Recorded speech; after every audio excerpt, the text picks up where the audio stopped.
झालं. चला आता स्क्रीन शेअर करते मी, आपण कामाला लागूयात आता.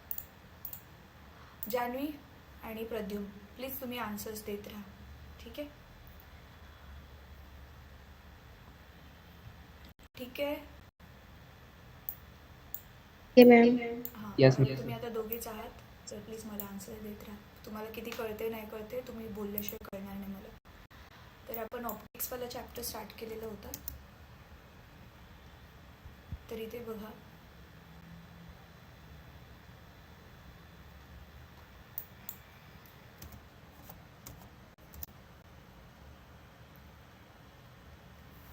आपण काल ह्याच्यावरून नंबर ऑफ इमेजेस किती मिळतात ते काढल्या, त्याच्यानंतर ना आपण इथे येऊन थांबलेलो, ॲब्सोल्यूट रिफ्रॅक्टिव्ह इंडेक्स, राईट?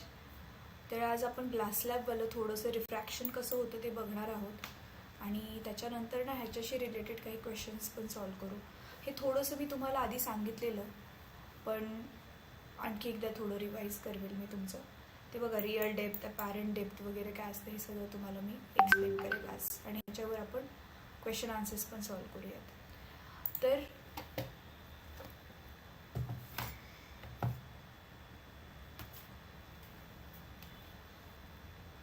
माझा व्हाईट बोर्ड दिसतोय तुम्हाला? Yes ma'am. तर काय करणार आहोत आपण सगळ्यात आधी घेणार आहोत एक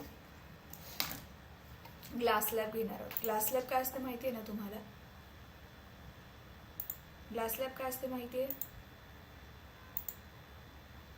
ग्लास लॅब म्हणजेच ही काचेची छोटीशी अशी लादी. गेल्या वर्षी तुम्ही ऑलरेडी याच्यामध्ये बघितलेलं होतं की ज्यावेळी आपण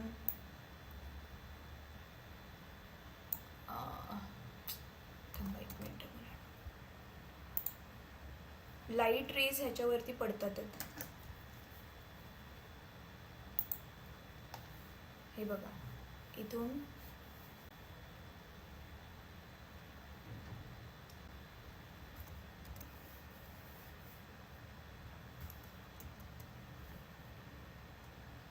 सपोज असा एक लाईट रे पडतोय, आणि आपण काय केलेलं इथे, मग एक नॉर्मल ड्रॉ केलेला, आणि हा आपला काय होता, अँगल आहे, आठवतोय? Yes or no? आणि सपोज दिस इज एअर, आणि इथे आतमध्ये आहे ग्लास.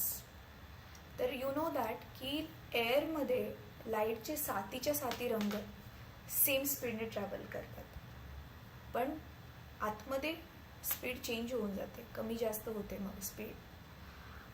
तर मग रेअरर मीडियम, एअर आपलं काय आहे, रेअरर मीडियम आहे.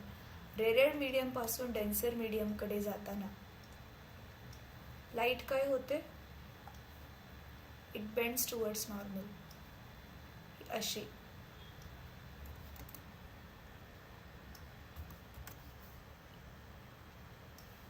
सो दिस इज आर, आणि मग ह्याला पण आपण काय नाव दिलेलं होतं, इथे R1 नाव दिले, इथे R2 नाव दिले, हा नॉर्मल बरोबर जो अँगल बनवतोय तो. आणि मग परत ही bends away from the normal. हे आपण काल पण बघितलेलं होतं, ते लॅटरल डेव्हिएशन काय असते, ते लॅटरल डिस्प्लेसमेंट काय असते ते बघण्यासाठी. लॅटरल डिस्प्लेसमेंट पण म्हणतात, लॅटरल डेव्हिएशन पण म्हणतात ना. What is this lateral deviation और लॅटरल डिस्प्लेसमेंट? हा जो लाईटचा रे असा सरळ जाण्याच्या ऐवजी यू कॅन सी हा इकडे शिफ्ट झाला, म्हणून हा लॅटरली शिफ्ट झाला. सो याला लॅटरल डिस्प्लेसमेंट ह्या सिम्बलने पण दाखवतात, ठीक आहे? आता हे मी का काढलं, ह्याच्यावरती आपण एक क्वेश्चन सॉल्व करणार आहोत. तर सगळ्यात पहिले आपण एक एक गोष्ट ह्याला बघू, समजून घेऊया मुलांना. So as you know, this is incident ray, right? This is refracted ray, आणि जो बाहेर आलाय ह्याला काय म्हणतात, इमर्जंट रे. जान्हवी, तू 10वीला मराठी मीडियम मध्ये होती की इंग्लिश मीडियम मध्ये होती मग बेटा? Semi English. सेमी इंग्लिश मध्ये होती. पण प्रद्युम्न तू मराठी मध्येच होता है ना? हो मॅम. हा, तर इन्सिडेंट रे म्हणजे बघ, आपाती किरण, हा अपवर्तित किरण. आणि इमर्जंटसाठी ना काहीतरी एक विचित्रच नाव होतं रे, बाहेर येणारा किरण म्हणजे काहीतरी नाव होतं त्याला, आठवत नाही आता मला. पण हा बाहेर येणारा जो किरण आहे त्याला इमर्जंट रे म्हणतात. ठीक आहे. आता याला मराठीत काय नाव होतं ते जरा मराठीच्या पुस्तकामध्ये बघावं लागेल. 10वीच्या मराठी मीडियमच्या पुस्तकामध्ये विचित्र एक नाव होतं, त्याच्यामुळे माझ्या लक्षात नाही आहे. तर आता तुम्हाला माहिती आहे ह्या कन्सेप्टवरच आधारित एक गणित आपण सोडवणार आहोत. त्याला निर्गत किरण म्हणतात इमेजंटली. राईट, निर्गत किरण, राईट. तर बाहेर येणारा म्हणजे इमर्ज होणारा, म्हणून मला काय काय नावं इंग्लिशमधलीच बरी वाटतात. निर्गत किरणपेक्षा इमर्जंट रे जरा बरं वाटतंय. सो ह्याच्यासाठी आपण बघितलेलं होतं काल absolute refractive index means what. आता ही जर ग्लास आपण इथे एअरमध्ये न ठेवता व्हॅक्यूममध्ये ठेवली असती. Janhavi, what is mean by vacuum? Vacuum म्हणजे जिथे हवा, पाणी, स्थायू, द्रव, वायू, सॉलिड, लिक्विड, एअर काहीच प्रेझेंट नाही, that is what we call vacuum. So व्हॅक्यूममध्ये लाईटचं जे स्पीड आहे ते किती आहे? 3 × 10⁸. आणि मग आतमध्ये गेल्यावर तिथे स्पीड जे आहे ह्याच्यापेक्षा थोडं काय होणार? कमी होतं. सो त्याच्यामुळे मग as I explain you shortcut घेते मग लाईट, कारण तिला लवकर बाहेर यायचं आहे. मग अशी स्ट्रेट जायला गेली तर एक ती लांब डिस्टन्स तिला ट्रॅव्हल करावं लागेल, तर न घेता ती शॉर्टकट घेते. आणि म्हणून लाईट बेंड होते, असं शिफ्ट का झाली त्या मार्गाने? कारण शॉर्टकट घेतला तिने. हे आपण ऑलरेडी खूप आधीच्या क्लासमध्ये बघितलेलं होतं. सो बघ आता फॉर्म्युला काय आहे आपला ॲब्सोल्यूट रिफ्रॅक्टिव्ह इंडेक्सचा? Refractive index of glass. बघा, ग्लासची कोणाबरोबर तुलना करतोय? व्हॅक्यूम. व्हॅक्यूम म्हणजे जिथे काहीच नाही, जसं की तिथे 0 आहे, 0 आहे. मग त्या 0ला डिनोट करण्यासाठी आपण इथे असं 0 घेतो. सो 0 घेतलं इथे, ह्याचा अर्थ this is absolute refractive index of glass. कळते? ॲब्सोल्यूट रिफ्रॅक्टिव्ह इंडेक्स आहे ही, ग्लासची ॲब्सोल्यूट रिफ्रॅक्टिव्ह इंडेक्स आहे. आणि मग आपला फॉर्म्युला काय हे आहे ॲब्सोल्यूट रिफ्रॅक्टिव्ह इंडेक्सचा? Speed of light in vacuum, ज्याला आपण सी घेतो, ह्याला we call it as always C. C is always fixed, it is speed of light in vacuum. So C upon V. Now what is V? Speed of light in this medium, velocity of light in this medium. So V for velocity and C for velocity of light in vacuum. आता ह्यांनी ह्याला C का घेतलं, ह्याला V का घेतलं? Actually तसंच घेतलं सायंटिस्ट लोकांनी आणि आपण मग त्यालाच फॉलो करतोय. कन्फ्युजन नको व्हायला म्हणून आपण चेंज नाही केलं त्याच्यासाठी. कळलं? आता तुम्ही मला सांगा तुम्हाला हे ॲब्सोल्यूट रिफ्रॅक्टिव्ह इंडेक्स काय असते? चला आधी एक गणित करूया छोटंसं, आणि मग त्याच्यानंतर ना तुम्हाला मी आणखी काही क्वेश्चन्स विचारते, पण सिम्पलवालेच विचारेल, डोंट वरी. आता सपोज, चला आता मी वेगळा कलर यूज करते.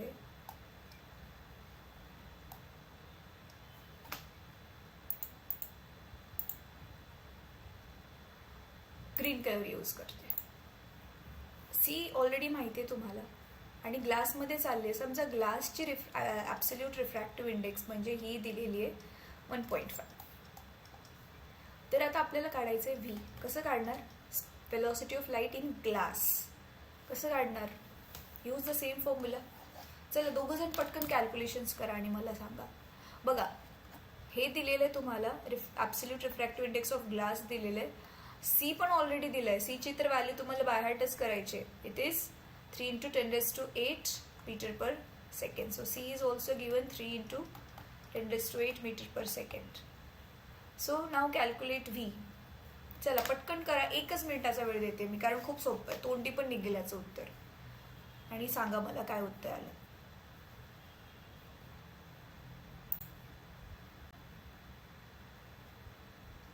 अच्छा, उज्ज्वला जॉईन झाले.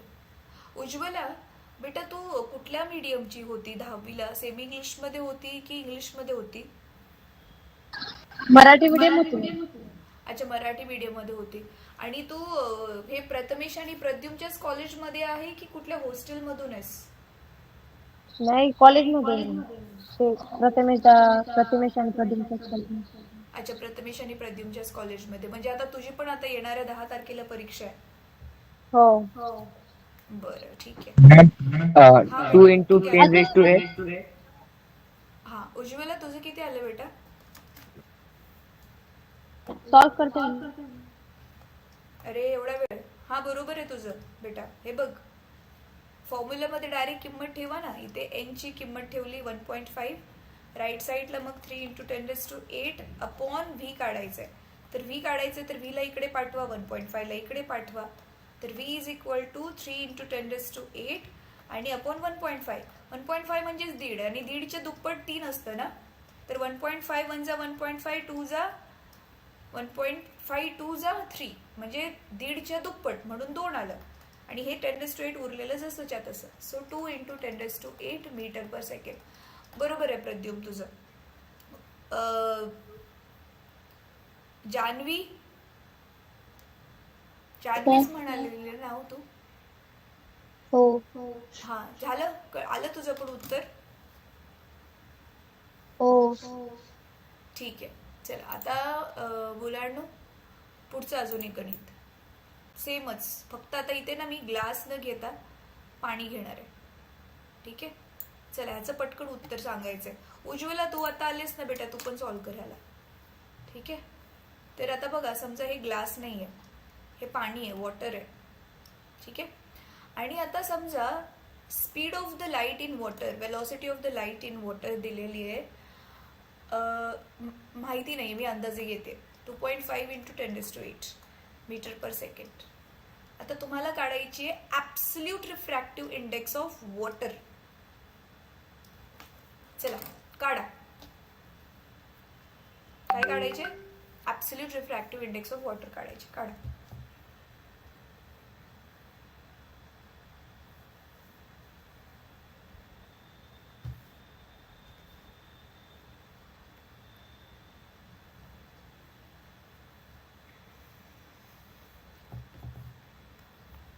परत 1 मिनिटाचा टाइम. हा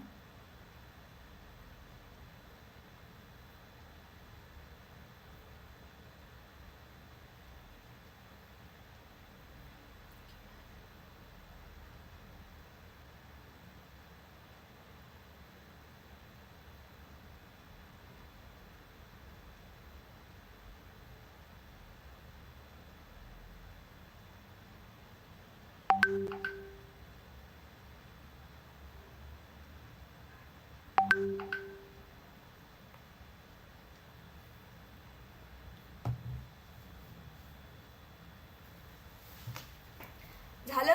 झालं, 1 मिनिट संपला. Ma'am 3 upon 2.5 is equal to 1. हा इथे तर डायरेक्ट आता ॲब्सोल्यूट रिफ्रॅक्टिव्ह इंडेक्सेस काढायचे. तर हे लेफ्टला तर जसंच्या तसंच राहणार आहे. सी ची व्हॅल्यू ना 3 इंटू 10⁸ बरोबर.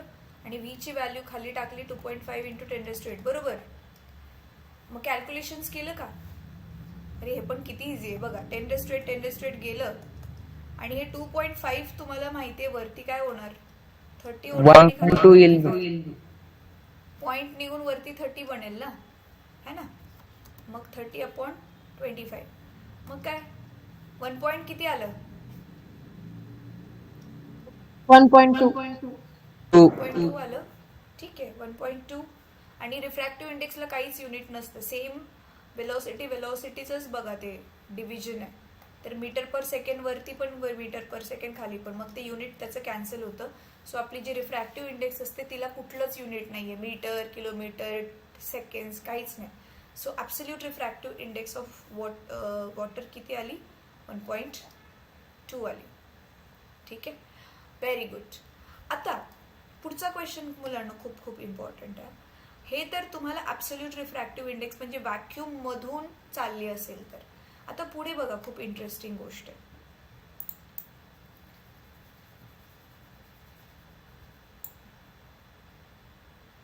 समजा आता नीट बघा, हा ना पाण्याने भरलेला टँक आहे. कशाने भरलेला टँक आहे? मुलांनो, कशाने भरलेला टँक आहे? हा माझ्याशी बोलत राहा रे, बोलत राहणं पाण्याने. येस, हा पाण्याने भरलेला टँक आहे. आणि समजा त्या टँकच्या आतमध्ये की नाही आपण काय केलं, ही ग्लास स्लॅब ठेवली अशी. ही अशी ग्लास स्लॅब ठेवली, म्हणजे हीच काचेचीच चिप ठेवलेली आहे. आणि आता काय करते, लाईट आधी पाण्यामधून ग्लास स्लॅबवर पडली, मग त्याच्यानंतर तुम्हाला माहिती ती अशी रिफ्रॅक्ट होऊन तिचा काय करणार आहे, ती रस्ता चेंज करून अशी परत बाहेर येईल. करेक्ट. आता समजा तुम्हाला की नाही refractive index, absolute refractive index, तर इथे आहे वॉटर, इथे आहे ग्लास. तर आता तुम्हाला काढायचे आहे बघा, ज्या मीडियममध्ये जाते ती मीडियम आपण इथे लिहितो NG, जी फॉर ग्लास. तर तुम्हाला समजा refractive index of glass with respect to water, म्हणजे पाण्यातून ग्लासमध्ये लाईट चालत असेल तर तिची रिफ्रॅक्टिव्ह इंडेक्स म्हणजे तिचा अपवर्तनांक किती हे काढायचं आहे. आणि समजा तुम्हाला क्वेश्चनमध्ये माहिती काय दिलेली हे काढण्यासाठी refractive index of water, absolute refractive index of इथे वॉटरची सेपरेट दिली आहे. वॉटरची ॲब्सोल्यूट म्हणजे माहिती तुम्हाला 0, आणि कशाची, वॉटरची, ती आता किती आली आपली 1.2 दिलेली आहे. आणि समजा ग्लासची सेपरेट दिली, जी मगाशी आली आपली ग्लासची ॲब्सोल्यूट रिफ्रॅक्टिव्ह इंडेक्स किती आहे, 1.5. आणि काढायची काय आहे, हे कसं काढणार मला सांगा. म्हणजे व्हॅक्यूमच्या तुलनेत 2 मीडियमच्या वेगवेगळ्या दिलेत आणि त्या 2 मीडियमला एकत्र ठेवलं, तर मग त्या दोघांची मिळून रिफ्रॅक्टिव्ह इंडेक्स एकमेकांच्या तुलनेत किती असेल ते काढायचं. सांगा कसं करणार. मला तुम्हाला किती माहिती आहे बघायचं. हे पण 10वीला आपण केलेलं, मला वाटतं ह्या वर्षी पण केलंय एका पिरियडमध्ये. लवकर लवकर सांगा मुलांना.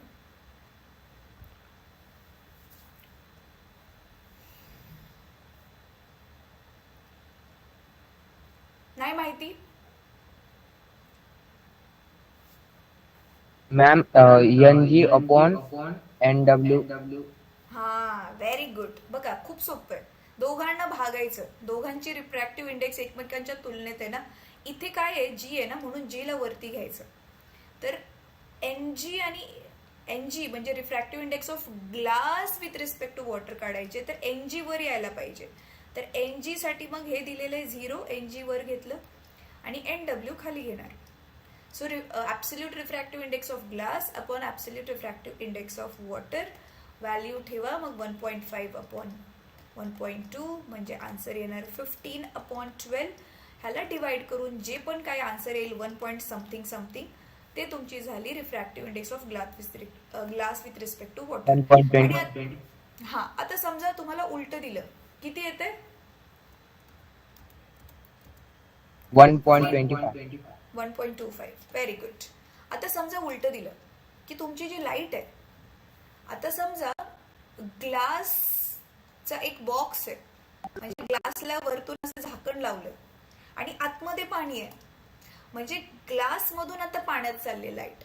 म्हणजे तुम्हाला आता सेम साठी refractive index of water with respect to glass, म्हणजे आधी वॉटरमध्ये चालली मग ग्लासमध्ये चालली आहे लाईट, ते काढायचं असेल तर ते कसं काढचाल, मग ते कसं काढणार. 2 फॉर्म्युला आहेत. आता मगाशी सांगितलं तसं NW आता वरती घेणार, N0W अपॉन NGW घेणार, NG0 घेणार, किंवा हे जे काढलं की नाही ह्याला उलट करा, 1 अपॉन करा NGW. कळलं. हे NWG च्या ऐवजी इथे 1 अपॉन घेऊन NGW करायचं. सो मग काय येणार आन्सर, सो NWG 1 अपॉन हे जे आन्सर मिळालेलं मी ते ठेवते 15/12. मग याचा आन्सर काय येणार, 12/15. कळलं. इथे आन्सर येईल 15/12, इथे आन्सर येईल 12/15. 0 समथिंग काहीतरी येईल उत्तर. उज्ज्वला, जान्हवी, कळलं मी काय केलंय. यस मॅम, समज. पक्का दोघींना समजलं. हो. ठीक आहे. तर एक असते ऍब्सोल्यूट रिफ्रॅक्टिव्ह इंडेक्स, जे आपण व्हॅक्यूमच्या तुलनेत काढतो, आणि ही आता जी आपण काढली ना त्याला म्हणतात रिलेटिव्ह रिफ्रॅक्टिव्ह इंडेक्स. रिलेटिव्ह म्हणजे आपण रिलेट करतोय, एकमेकांशी जोडतोय, की काचेच्या तुलनेत पाण्याची किती असेल, किंवा पाण्याच्या तुलनेत काचेची किती असेल, किंवा हवेच्या तुलनेत पाण्याची किती असेल. ठीक आहे. म्हणजे ज्यावेळी आपण व्हॅक्यूमच्या तुलनेत काढतो त्याला ॲब्सोल्यूट रिफ्रॅक्टिव्ह इंडेक्स म्हणतात, आणि ज्यावेळी आपण वेगवेगळ्या माध्यमांच्या तुलनेत काढतो त्याला आपण काय म्हणतो, रिलेटिव्ह रिफ्रॅक्टिव्ह इंडेक्स. आता नीट ऐका मुलांनो, लास्ट एक सिम्पलसा क्वेश्चन ह्या सेम कन्सेप्टवर बेस्ड, मग आपण थोडं पुढे जाऊ. समजा नीट ऐका आता, समजा हे जे आहे ना ह्या टँकमध्ये मी भरलंय केरोसिन.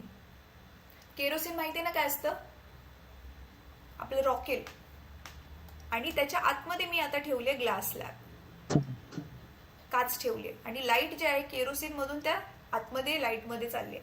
आणि समजा मला आता काढायची आहे refractive index of glass with respect to kerosene. तर मी कसं लिहू लिहिताना, कुठे के लिहू केरोसिनचा आणि कुठे जी लिहू ग्लासचा, सांगा मला.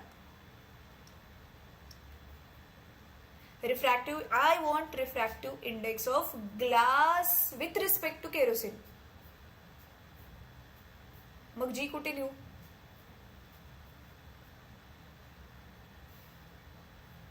बोला रे मुलांनो पटकन.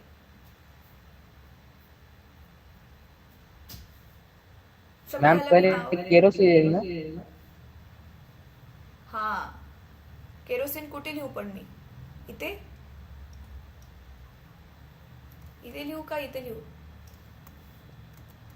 यस. हे बघा ग्लासची काढायची की नाही, refractive index of glass with respect to kerosene. तर ज्याची काढायची ना त्याला इथे लिहायचं असतं, आणि विथ रिस्पेक्ट टू ज्याच्याशी काढायचे त्याला इथे लिहायचं असतं. तर असं लिहिणार ह्याला. So refractive index of glass with respect to kerosene. आता सिम्पल तुम्हाला अजून इझी करून सांगते. समजा हे मीडियम 1 आहे आणि हे मीडियम आतमधलं जे ते 2 आहे. तर मीडियम 1 मधून लाईट 2 मध्ये चालली की नाही, तर 2 मध्ये लाईट रिफ्रॅक्ट होते की नाही. मग आपण नेहमी जे आहे ह्याला लिहिताना कसं लिहिणार, 1 मधून कशात चालली आहे, 2 मध्ये. कळतंय? 1 मधून 2 मध्ये चालली आहे, म्हणून refractive index of second medium with respect to first. तर ज्याच्यातून ज्याच्या आतमध्ये चालले ती आधी एक इकडे लिहिणार, एक इकडे. आता रिफ्रॅक्टिव्ह इंडेक्स काढण्यासाठी मुलांना आपल्याकडे अजून एक फॉर्म्युला आहे. काय? समजा आता इथे speed of the light V1 आहे आणि ह्याच्या आतमध्ये V2 आहे. तर इथे पण मग लिहिताना आधी V1 अपॉन V2, इथे 1 2, इथे V1 अपॉन V2. ठीक आहे. म्हणजे दिस इज N2 काढायचं असेल तर इथे V1 अपॉन V2. आणि ह्याचाच फॉर्म्युला समजा ॲब्सोल्यूट रिफ्रॅक्टिव्ह इंडेक्स लिहायचे असेल, म्हणजे आपल्याला सेकंड मीडियम आपलं ग्लास आहे, ग्लासची जर समजा ॲब्सोल्यूट रिफ्रॅक्टिव्ह इंडेक्स दिले तर ती आपण कसं लिहिणार, त्याचा रेशो रिफ्रॅक्टिव्ह इंडेक्सच्या फॉर्ममध्ये कसं लिहिणार, त्याच्यासाठी उलट आहे. इथे आपण N2 लिहिणार आणि खाली N1 लिहिणार आणि त्या ॲब्सोल्यूट रिफ्रॅक्टिव्ह इंडेक्स घेणार. म्हणजे absolute refractive index of second medium upon absolute refractive index of first medium. कळतंय तुम्हाला? हे लक्षात ठेवा बरं का. इथे V1 अपॉन V2 आहे, पण इथे 2 अपॉन 1 आहे. कन्फ्यूज नका हो याच्यामध्ये. Please note it down somewhere.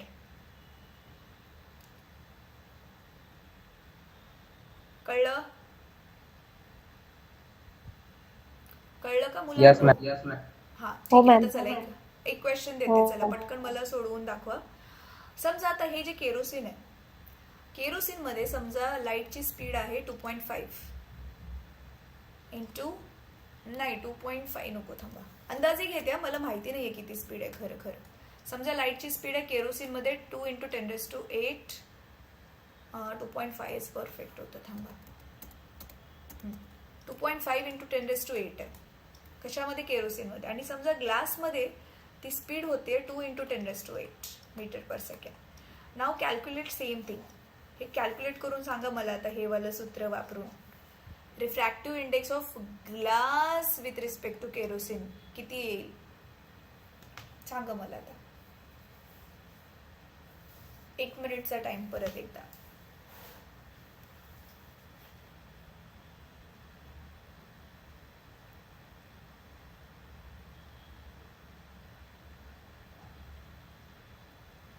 किती आलं?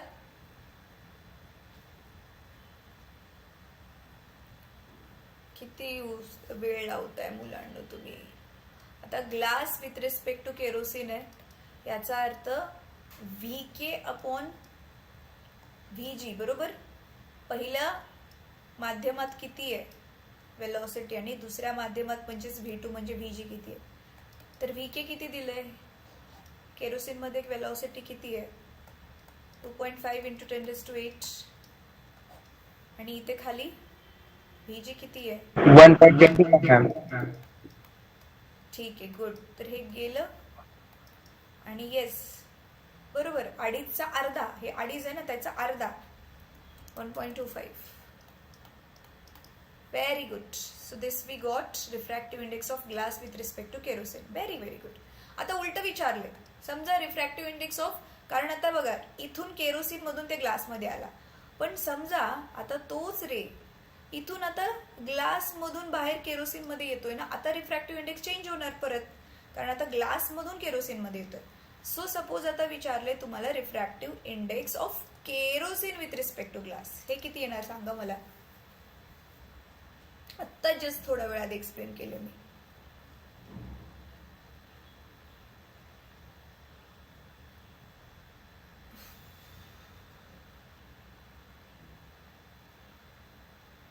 एवढं अवघड आहे का रे, हे आन्सर आले ह्याच रेसिप्रोकल घेणार ना,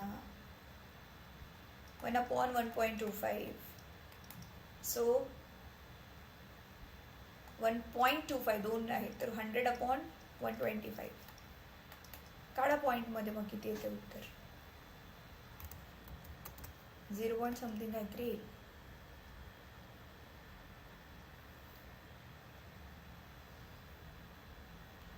या तर असं 20/, हे बघा हे पॉइंट इथे आल्यावर 20/25 पण करू शकता.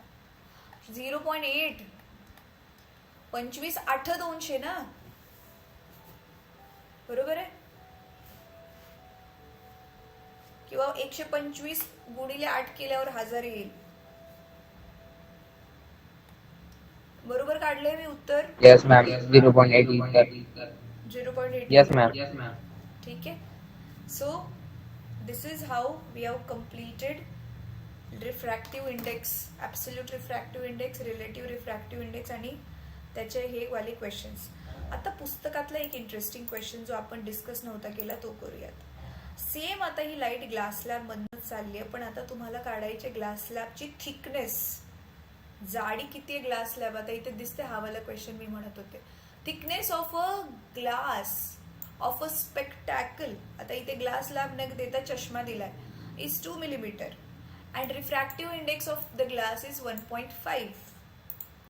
Calculate time taken by light to cross this thickness. Express your answer with the most convenient prefix attached to the unit second. Time काढायचा आहे ना, सेकंड्स मध्ये असायला पाहिजे असं यांचं म्हणणं आहे. तर आता बघा क्वेश्चन काय आहे,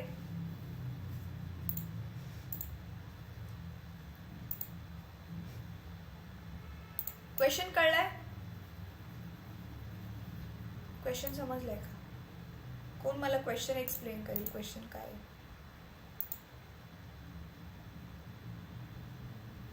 क्वेश्चन नाही समजलं, एवढा अवघड आहे क्वेश्चन.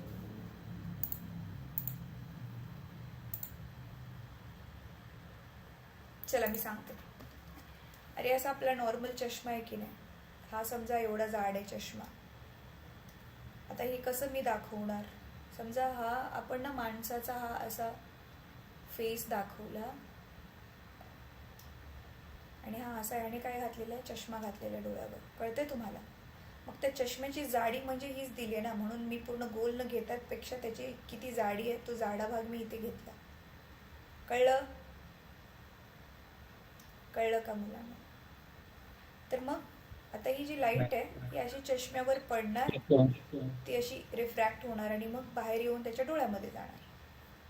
तर आता मग त्या चष्म्याची जी ही जाडी आहे, ही जी थिकनेस आहे, हे थिकनेसच किती दिलेली आहे, 2 मिलीमीटर. अजून काय दिलेलं आहे, हां रिफ्रॅक्टिव्ह इंडेक्स ऑफ ग्लास, आणि आपल्याला काय दिलंय, glass, refractive index of glass. आता ही विथ रिस्पेक्ट टू एअरच असेल मुलांना, तर सध्या आपण ह्याला एमजीच लिहूया, कारण हवेमधून चष्म्यावर लाईट पडते, तर ती किती दिलेली, 1.5. ठीक आहे. आणि तसं पण एअर आणि व्हॅक्यूम याच्यामधून जास्त फरक नाही पडत, म्हणून 1.5 लिहूया आपण. कारण speed of light in air आणि व्हॅक्यूम जवळजवळ सेम आहे, खूप कमी डिफरन्स आहे, तो आपण इग्नोर करू शकतो तो.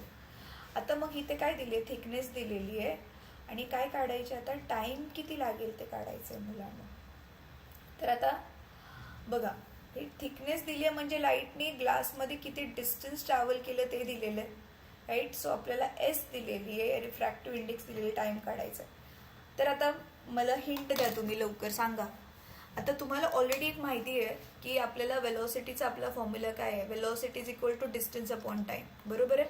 तर ह्याच्यामध्ये आपल्याकडे डिस्टन्स माहिती आहे आपल्याला, टाइम तर आपल्याला काढायचाच आहे, पण वी डोंट नो वेलॉसिटी. पण वेलॉसिटी नाही दिली तर वेलॉसिटी काढण्यासाठी रिफ्रॅक्टिव्ह इंडेक्स दिली आहे. तर कसं सोडवायचं, पटकन सांगा मला.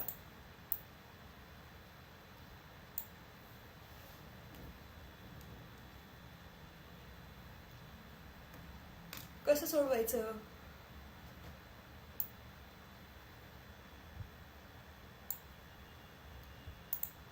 अरे रिफ्रॅक्टिव्ह इंडेक्सचा वेलॉसिटीच्या फॉर्म मध्ये काय फॉर्म्युला आहे, डिस्टन्सचा फॉर्म्युला हा distance upon 2 time. into 10 raised to minus 3. 2 into 10 raised to minus 3.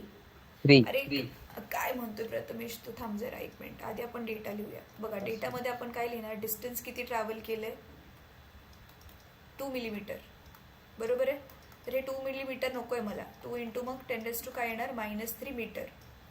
परत नंतर अजून काय दिलेलं आहे, रिफ्रॅक्टिव्ह इंडेक्स ऑफ ग्लास दिलेले विथ रिस्पेक्ट टू एअर्स घेऊया 1.5. मग आता हवेमधून चष्म्यामध्ये लाईट चालली, तर हवेमध्ये स्पीड ऑफ लाईट किती आहे, C is equal to 3 × 10⁸ meter per second, बरोबर आहे. तर आता आपल्याला ॲक्च्युअलमध्ये काय फाइंड आउट करायचं आहे, टाइम फाइंड आउट करायचं आहे. पण तो टाइम फाइंड आउट करण्यासाठी मग आपल्याला velocity of light in glass पण फाइंड आउट करावं लागेल. कळते तुम्हाला, Yes, ma'am. Velocity of light in glass. मग आपला फॉर्म्युला काय आहे आपल्याला माहिती आहे ऑलरेडी. फर्स्ट फॉर्म्युला काय आहे आपला वेलॉसिटी काढण्यासाठी, NGA इज इक्वल टू काय येणार, C/V. तर बघा NGA पण माहिती आहे, C पण माहिती आहे, मग V काढता येईल ह्या फॉर्म्युलाला यूज करून, ठीक आहे. आणि दुसरं काय काढायचंय, टाइम काढायचं आपल्याला. तर टाइम काढण्यासाठी मग आपला हा फॉर्म्युला असेल V is equal to S/T. Correct आहे, बरोबर लिहिलंय मी. मग काय आता सोल्युशन. आता सोल्युशन मध्ये तुम्ही आधी सेपरेटली V काढून मग त्या V ची व्हॅल्यू इथे ठेवून हे काढू शकता, किंवा आता मी बघा, मी शॉर्टकट मारते. शॉर्टकट म्हणजे कसा मारते, आधी मी हा फॉर्म्युला लिहिला, NGA is equal to C/V. आता ह्याच फॉर्म्युलामध्ये ही V ची व्हॅल्यू टाकते मी, कळते तुम्हाला. V च्या ऐवजी मग इथे मी काय लिहिलं, S/T. तर आता मग हे डिनॉमिनेटर मध्ये जो डिनॉमिनेटर आहे तर तो तुम्हाला माहिती वर जाईल. मग फॉर्म्युला आपला काय होईल, CT/S. तर C किती आहे, 3 × 10⁸. T किती आहे आपलं, T तर आपल्याला काढायचंय. अच्छा थांबा, मग हे इथे नाही लिहायला लागणार आपल्याला, ते व्हॅल्यू इथे ठेवायचे. तर एक minute. So this is NGA. हां इथे करते सॉल्व मी आता पुढचा. तर काय आता व्हॅल्यूज ठेवूयात आपण जे ज्या माहिती आहेत त्या. तर सध्या NGA CT/S चा फॉर्म्युला इथे V होतं ना, मी पण ना इथे V होतं, खाली V होतं की S होतं, हा T वरती गेलं ना, S होतं, S. So CT/S. तर C किती आहे, अच्छा आधी NGA किती आहे, NGA आहे 1.5, C आहे 3 × 10⁸. T तर काढायचे, अपॉन S किती होतं, हे 2 × 10⁻³ कळलं मी काय केलंय इथे. बघा V चं फॉर्म्युला वापरून V च्या ऐवजी इथे S/T ठेवलं. मग हे T डिनॉमिनेटरचा डिनॉमिनेटर आहे, हा बघा डिनॉमिनेटरचा पण तो डिनॉमिनेटर, तो वरती जाणार. मग झालं इथे CT आणि हे खालचे राहिलेले S. मग आता ह्या सी टी अपॉन एस हीच वाल्या इक्वेशनमध्ये एन जी एची व्हॅल्यू ठेवली, परत सीची व्हॅल्यू ठेवली, टी तर काढायचं आणि एसची व्हॅल्यू ठेवली. डिस्टन्स, जेवढं डिस्टन्स ट्रॅव्हल करणार आहे तेवढीच ती जाडी असणार आहे, थिकनेस ऑफ द स्पेक्टॅकल असणार आहे. चला आता हे कॅल्क्युलेशन कारण मला आन्सर सांगा मुलांना.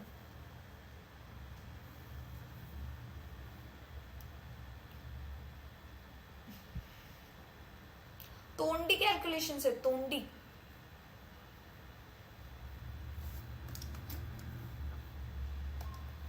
हे बघा, 3चा 2 भागलाय म्हणजे 3चा अर्धा किती होतो?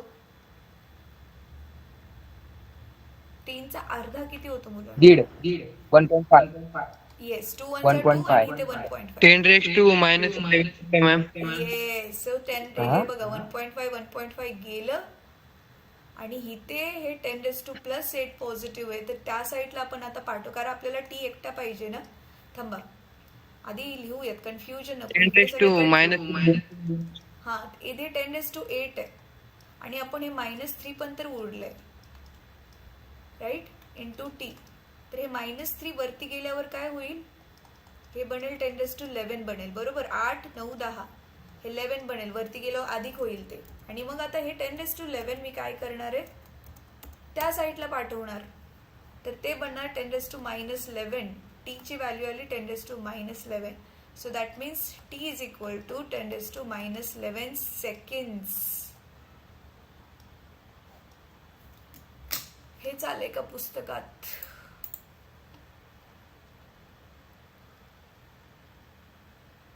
हा, हे बघा दिसते 10⁻11 सेकंड्स. पण त्यांनी काय दिलेलं होतं की प्रिफिक्स अटॅच्ड युनिट सेकंड, म्हणजे express your answer with the most convenient prefix.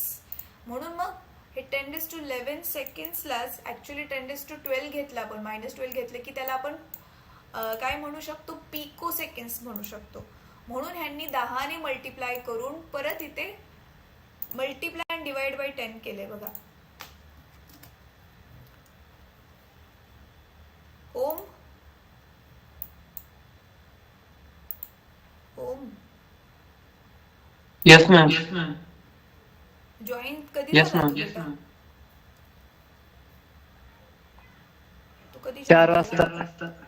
4 वाजता जॉईन झाला. अच्छा, बघा. So T is equal to हो. काय आलंय आपलं 10⁻11 आलंय ना. मग ह्यांनी काय केलं, मल्टिप्लाय बाय 10 डिवाइड बाय 10. मग हे जे डिवाइड बाय 10 असतं तुम्हाला माहिती आहे, त्याला आपण काय लिहू शकतो, 10 नुसतं +1 लिहू शकतो. 10 आहे ना, मग हे +1 गेल्यावर अजून एक -1 होणार आणि ह्याच्यात ऍड होणार.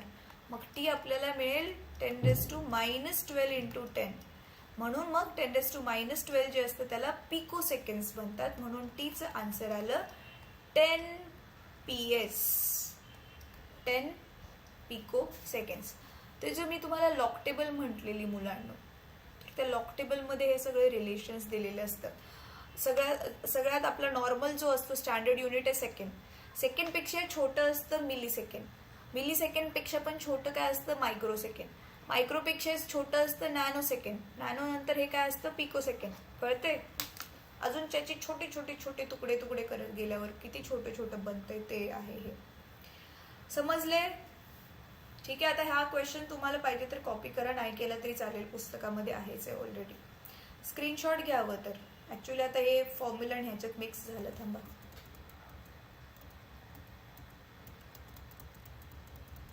ते घालवूनच टाकते इथून. ते तुम्हाला कळलं ऑलरेडी मी की काय केलंय. ठीक आहे, आता स्क्रीनशॉट घ्या. टेक स्क्रीनशॉट्स नाव. झालं, पुढे जाऊ आता. पुढच्या गणितावर जाऊया, पुढच्या टॉपिकवर. तर इथे बघा,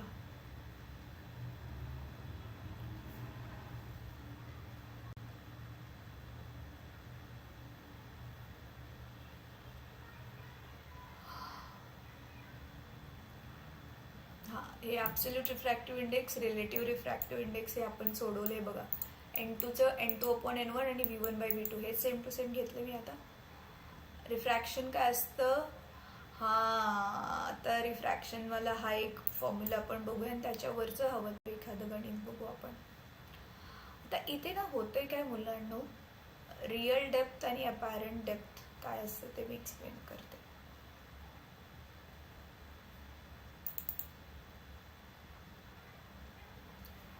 बघा, ही डायग्राम नीट बघा. काय होतं ना, ज्यावेळी रिअल डेप्थ आणि अपॅरंट डेप्थ म्हणजे काय, माझा व्हाईट बोर्ड दिसतोय?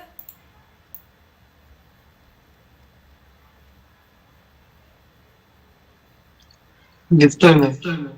हा, आता बघा, तर रिअल डेप्थ आणि अपॅरंट डेप्थ म्हणजे काय. समजा ही ना बादली आहे अशी एक, अशी पाण्याने आधीची जी बादली ठेवली आहे ना ही अशी मोकळी आहे. मग आपण इथून वरतून असं बघितलं ना, हा समजा तुमचा डोळा आहे, हा वरतून असं तुम्ही बघितलं ना ह्याला, तर ही खालपर्यंत जेवढी तिची डेप्थ आहे, खोल कितपर्यंत आहे ते बरोबर दिसतं. पण समजा नीट ऐका, हे जे खाली इथपर्यंत ते तिचं बॉटम आहे, ते खालचं किती खोल आहे, खोली आपण ज्याला म्हणतो, तर खोली म्हणजेच काय इंग्लिशमध्ये डेप्थ, कितनी गहराई आहे उसकी, ठीक आहे, तर डेप्थ आहे. पण आता ह्याच बकेटमध्ये समजा आपण काय केलं, ह्या बादलीमध्ये आपण काय केलं, पाणी भरलं, हे असं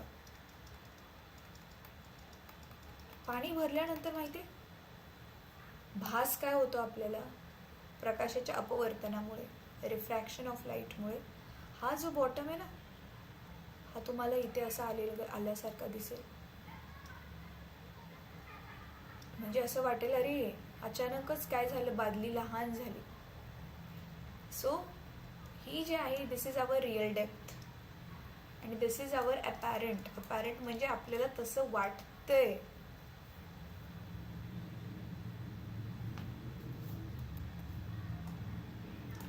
आपल्याला तसं वाटतंय की बॉटम जे आहे ती वर आली, म्हणजेच बादलीची जी डेप्थ आहे, जी खोली आहे ती कमी झाली. पण असं होत नाही. हे असं का दिसतंय, मग त्याचीच इथे त्यांनी आकृती काढलेली आहे की प्रकाशाचं जे आहे ते अपवर्तन कशा प्रकारे होत आहे आणि त्याच्यामुळे मग ह्या वस्तू अशा दिसतात आपल्याला. पुस्तक बघा, इथे दिसते, ही डायग्राम दिसते, माझा कर्सर जिथे आहे तिथे.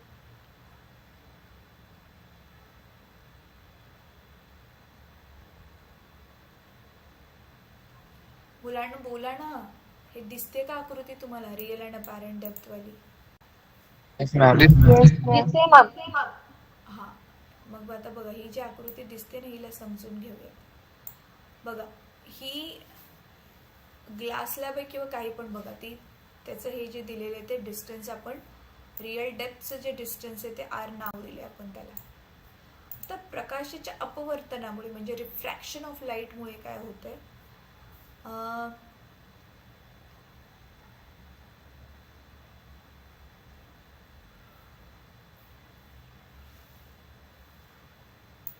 I in the medium of mu is equal to n.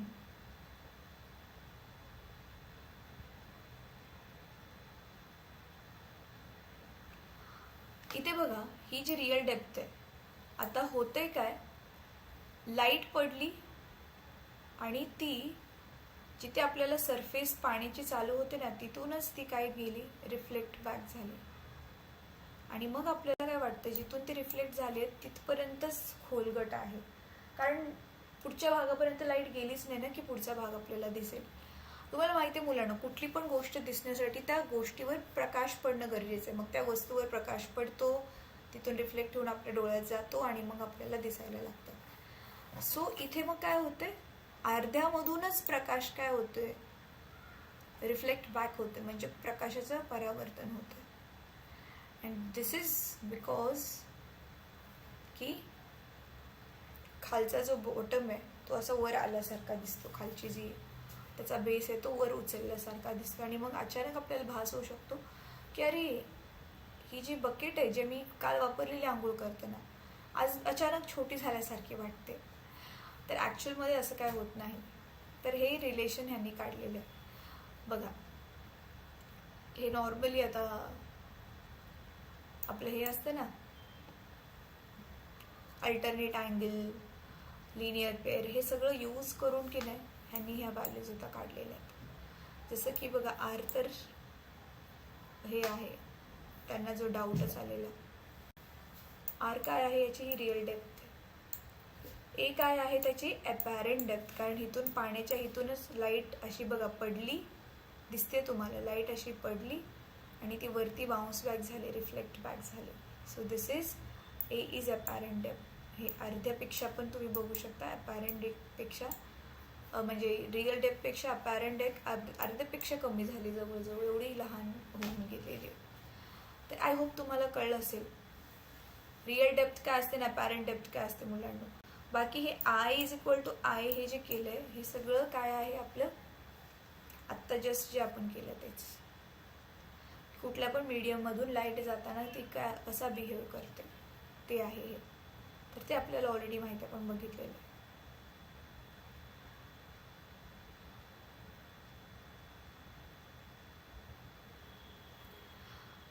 चला तर आता आपण इथे एक होमवर्क देते मुलांना तुम्हाला.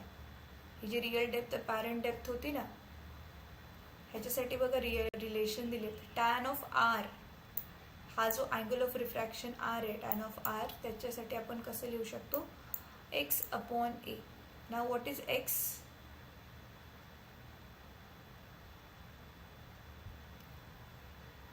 What is x?